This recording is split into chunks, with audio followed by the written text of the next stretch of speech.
இறையேசுவில் பிரியமான சகோதர சகோதரிகளே, நமது ஆண்டவர் இயேசு கிறிஸ்துவுடைய திருப்பெயரால் உங்களுக்கும் உங்கள் குடும்பத்தில் இருக்கிற அனைவருக்கும் அன்பும் சமாதானமும் மகிழ்ச்சியும் உண்டாவதாக. அன்புமிக்கவர்களே, ஆகஸ்ட் மாதம் 28ஆம் தேதி தாயாம் திரு அவை ஹிப்பு நகரத்தினுடைய புனித அகுஸ்தினாருடைய நினைவு நாளைத்தான் கொண்டாடுகிறது.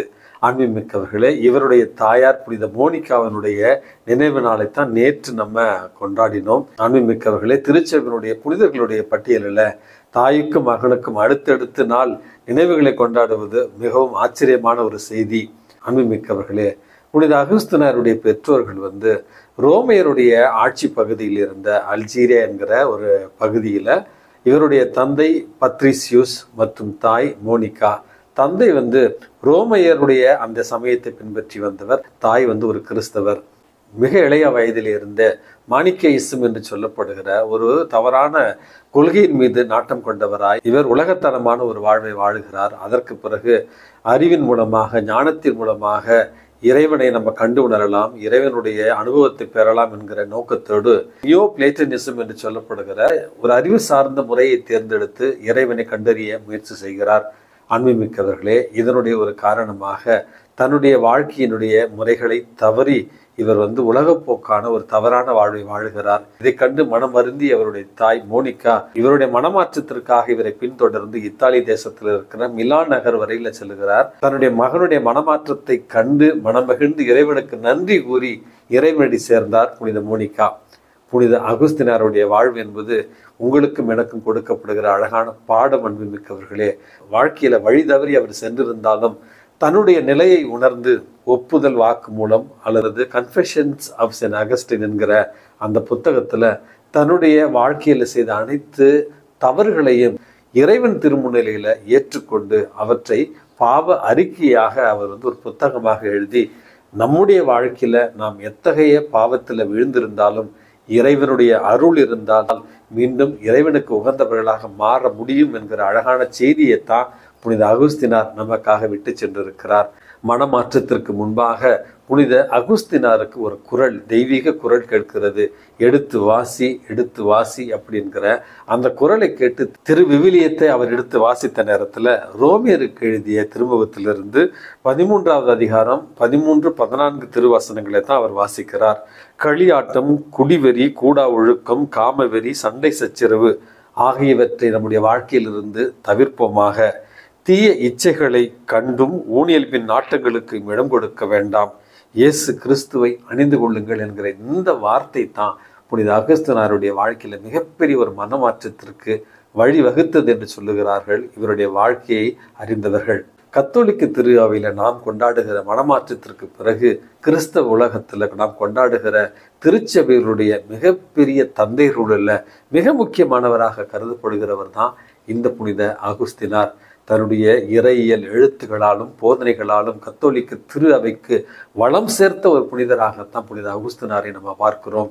அன்புமிக்கவர்களே, இவர் எழுதிய தி சிட்டி ஆஃப் காட், கடவுளின் நகரம் என்கிற புத்தகம் இன்று அளவில் மக்கள் மனதில் இந்த உலகத்தில் அரசுகள் வரலாம், இந்த உலகத்தில் அரசுகள் ஆளலாம், வீழலாம், ஆனால் இன்னும் அழியாமல் இருப்பது கடவுளுடைய நகரம், த சிட்டி ஆஃப் காட் அப்படி என்று தன்னுடைய வாழ்க்கையில உணர்ந்ததையும் தன்னுடைய வாழ்வில் இறைவன் வெளிப்படுத்தியதையும் நித்திய உலகம் என்பது, நித்திய வாழ்வு என்பது, நிலை வாழ்வு என்பது இறைவனோடு சேர்ந்து வாழ்கிற ஒரு வாழ்வு என்பதைத்தான் நமக்கு தெளிவுபடுத்துகிறார். அன்பு உறவுகளே, இவருடைய அந்த ஆழமான வரிகளான இறைவா, எங்களுடைய இதயங்கள் உமக்காக படைக்கப்பட்டிருக்கின்றன, உம்மிலன்றி வேறு எதிலும் அவர்கள் நிறைவு கொள்ளா என்று கூறுவதன் மூலமாக இந்த மண்ணுலகில் நம்முடைய நாட்டங்கள் எதில் வேணாலும் இருக்கலாம், ஆனால் இந்த மண்ணுலக இன்பங்கள், இந்த மண்ணுலக செல்வங்கள் நம்முடைய இதயத்திற்கு நிறைவு தராது. நம்முடைய இதயத்திற்கு நிறைவு தருவது கடவுள் மட்டுமே என்கிற பேருண்மையை நமக்கு உணர்த்துகிறார் புனித அகுஸ்தினார். அவருடைய பரிந்துரையால் கடவுளை இறுக பற்றி கொள்ள இன்றைய முயற்சி செய்வோம். அன்புமிக்கவர்களே, இன்றைக்கு நமக்கு கொடுக்கப்பட்டிருக்கிற நற்செய்தி வாசகத்துல நமது ஆண்டவர் இயேசு கிறிஸ்து நாம் எப்படி விழிப்பாக இருக்க வேண்டும், தயார் நிலையில் இருக்க வேண்டும், எச்சரிக்கையோடு இருக்க வேண்டும், கடவுள் நம்மிடம் வருகிற நேரத்துல நாம் எப்படி தயார் நிலையில் இருக்க வேண்டும், எப்படிப்பட்ட மனநிலையோடு இந்த உலகத்துல வாழ வேண்டும் என்கிற அழகான செய்தியைத்தான் கொடுத்திருக்கிறார். சமீபத்தில் ஒரு நிகழ்வை ஒரு நிமிடம் மன்னாவில் நான் பகிர்ந்திருந்தேன். ஹட்சன் ரிவர் டிராஜடி அப்படிங்கிற ஒரு விமான விபத்தை பற்றி தான் பேசியிருந்தார். அந்த விமானத்தில் பயணம் செய்து கொண்டிருந்த எரிக் என்பவர் மட்டும் காப்பாற்றப்படுகிறார், அல்லது அதிர்ஷ்டவசமாக அவர் தப்பித்து விடுகிறார். அவர் பயணம் செய்து கொண்டிருந்த நேரத்தில் விமான பணிப்பெண் 2 என்ஜின்களில் ஒரு என்ஜின் பழுதடைந்து விட்டது, ஆனால் ஆபத்து ஒன்றும் இல்லை என்று சொல்லி அவர் உள்ளே செல்கிறார்.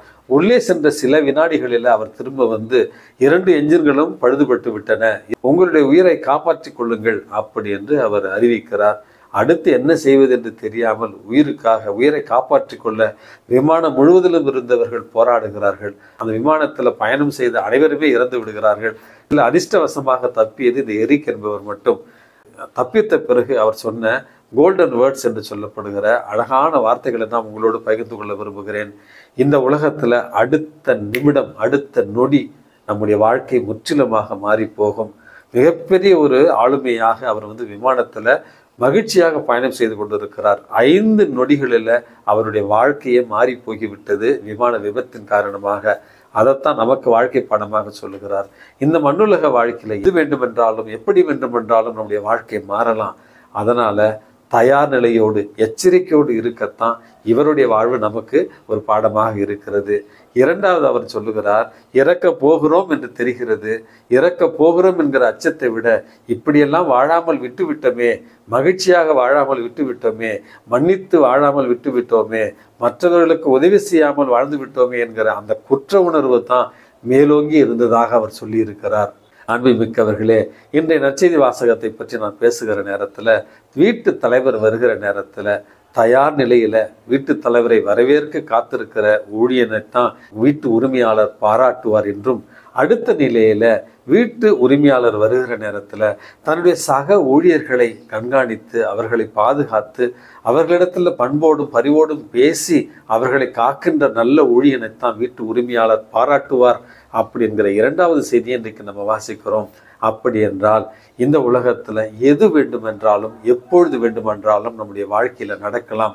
ஆகவே கடவுளை மட்டும் நம்பியவர்களாய் தயார் நிலையில எச்சரிக்கையோடு பற்றற்றவர்களை வாழ வேண்டிய முதல் அவசியத்தையும், 2வது நம்முடைய பொறுப்பில் கொடுக்கப்பட்டிருக்கிற நம்முடைய சகோதர சகோதரிகளை அன்பு செய்து அவர்களை அடித்து துன்புறுத்தாமல் அவர்களை அன்போடும் பரிவோடும் பேணி காக்கிற ஒரு நல்ல ஊழியரைத்தான் இறைவன் மெச்சுவார் என்கிற 2வது கருத்தையும் புரிந்தவர்களாய் இந்த மண்ணுலகில் கடவுளுக்கு மட்டும் முக்கியத்துவம் கொடுத்து மகிழ்ச்சியாக வாழ இறைவனிடத்தில் மன்றாடி செபிப்போம்.